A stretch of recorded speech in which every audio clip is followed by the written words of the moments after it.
Hello friends, मैं नीतीश कुमार आप लोगों के लिए जीव विज्ञान में कुछ जानकारियां दे देना चाहता हूं जो आप लोगों के लिए बहुत जानकारी है। तो चलिए फ्रेंड्स, आज हम जानेंगे जीव विज्ञान यानी कि बायोलॉजी। सबसे पहले हमें यह जान लेना जो बहुत ही जरूरी है कि बायोलॉजी यानी कि जीव विज्ञान किसे कहते हैं। तो जानेंगे जीव विज्ञान विज्ञान की वह शाखा है। ठीक, जीव विज्ञान विज्ञान की वह शाखा है जिसके अंतर्गत हम जीव जंतुओं के बारे में अध्ययन करते हैं। किसके बारे में अध्ययन करते हैं? तो जीव जंतुओं के बारे में। जीव जंतु में जैसे आता है कीड़ा मकोड़ा, कीट पतंग एवं इत्यादि जैसे जीव जंतु यानी कि जिसमें जीव केवल जीव और जंतु आएंगे। ठीक, जिसके बारे में हम अध्ययन करते हैं उसे हम क्या कहते हैं? तो उसे हम जीव विज्ञान यानी कि बायोलॉजी कहते हैं। जीव विज्ञान किसे कहते हैं? जीव विज्ञान विज्ञान की वह शाखा है जिसके अंतर्गत हम जीव जंतुओं के बारे में अध्ययन करते हैं, उसे हम जीव विज्ञान या बायोलॉजी कहते हैं। चलिए फ्रेंड्स, तो ये हमारा हो गया। अगला है किससे? बायोलॉजी। बायोलॉजी जो है सो किससे बना है? तो बायोलॉजी जो है सो दो ग्रीक शब्द यानी कि बायो और लॉजी से बना है। बायो का अर्थ होता है जीवन यानी कि जिसे इंग्लिश वर्ड में लाइफ कहते हैं, जबकि लॉजी का अर्थ होता है अध्ययन करना यानी कि जिसमें जीव जंतुओं के बारे में अध्ययन करते हैं उसे हम बायोलॉजी यानी कि जीव विज्ञान कहते हैं। अच्छा, अगला है कि बायोलॉजी शब्द का प्रयोग जो है सो सर्वप्रथम किस वैज्ञानिक ने किया था और कब किए थे?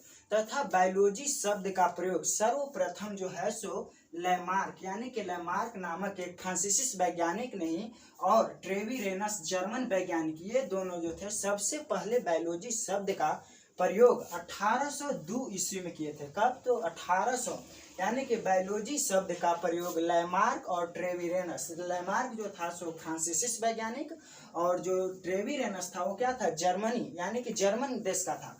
ये दोनों मिल करके विज्ञान यानी कि बायोलॉजी शब्द, जीव विज्ञान यानी कि बायोलॉजी शब्द का उपयोग कर दिया था 1802 ईस्वी में किए थे। चलिए, तो अगला कहता है कि बायोलॉजी शब्द को बायोलॉजी जो है सो इसको कितने भागों में बांटा गया है? तो हम जानकारी लेंगे। बायोलॉजी जो है जीव विज्ञान को दो भागों में बांटा गया है। कितने भागों में? दो भागों में। जो पहला है बोटनी। बोटनी का अर्थ होता है वनस्पति विज्ञान। तो किसे? बोटनी का अर्थ होता है वनस्पति विज्ञान। अब हम यह जानेंगे कि बोटनी किसे कहते हैं, बोटनी क्या है।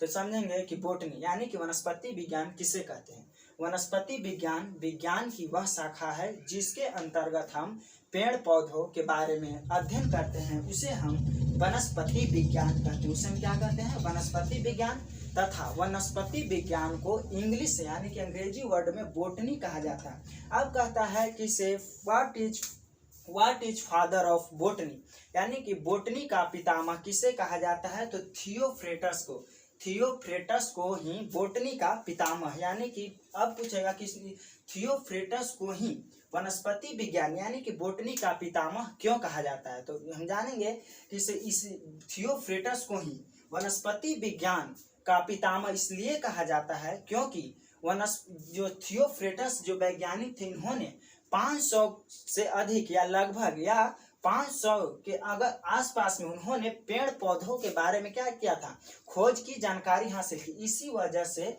बोटनी यानी कि वनस्पति विज्ञान का पितामह थियोफ्रेटस को कहते हैं। चलिए, अब अगला टॉपिक है हमारा कि जूलॉजी। जूलॉजी का अर्थ होता है जंतु विज्ञान।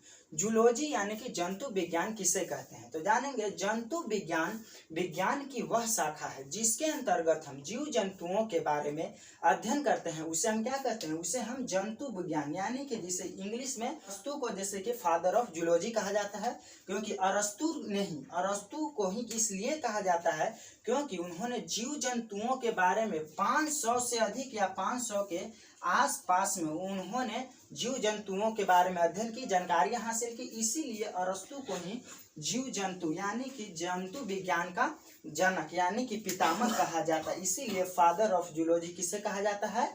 तो जूलॉजी को कहा जाता है। यानी कि बायोलॉजी को कितने भागों में बांटा गया है? बायोलॉजी को दो भागों में बांटा गया है। कौन कौन? पहला है बोटनी और दूसरा है जूलॉजी। कहता है कि बोटनी जो है वनस्पति विज्ञान और जूलॉजी जो है, जूलॉजी को क्या कहा जाता है? जंतु विज्ञान।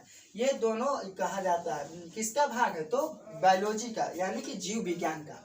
अच्छा, कहता है कि जो बोटनी है, बोटनी को हिंदी में क्या कहा जाता है? वनस्पति विज्ञान के पितामह, यानी कि किसको कहा जाता है? थियोफ्रेटस को। और जबकि वह जूलॉजी यानी कि जूलॉजी को जंतु विज्ञान कहते हैं, तो जंतु विज्ञान का पितामह किससे कहा जाता है? अरस्तु को कहा जाता है। क्यों से? अभी हम जान लिए किससे, क्योंकि अरस्तु ने 500 से अधिक जो था जीव जंतुओं के बारे में क्या किया था, तो उन्होंने पता लगाया, जानकारियां हासिल की, इसीलिए उन्हें अरस्तु को पितामह किसका कहा जाता है? बोटनी भलो जूलॉजी को यानी कि जंतु विज्ञान का कहा जाता है, और बोटनी का पितामह थियोफ्रेटस। तो हेलो फ्रेंड्स, ये हमारी जो जानकारियां थी थोड़ी सी थी, तथा यह जानकारी जो है तो खत्म हो चुकी, तथा इसके बारे में क्योंकि उतना प्लेस इसमें नहीं था, इतने नहीं दे पाए, इसलिए अगला वीडियो में जरूर हो पाएगा।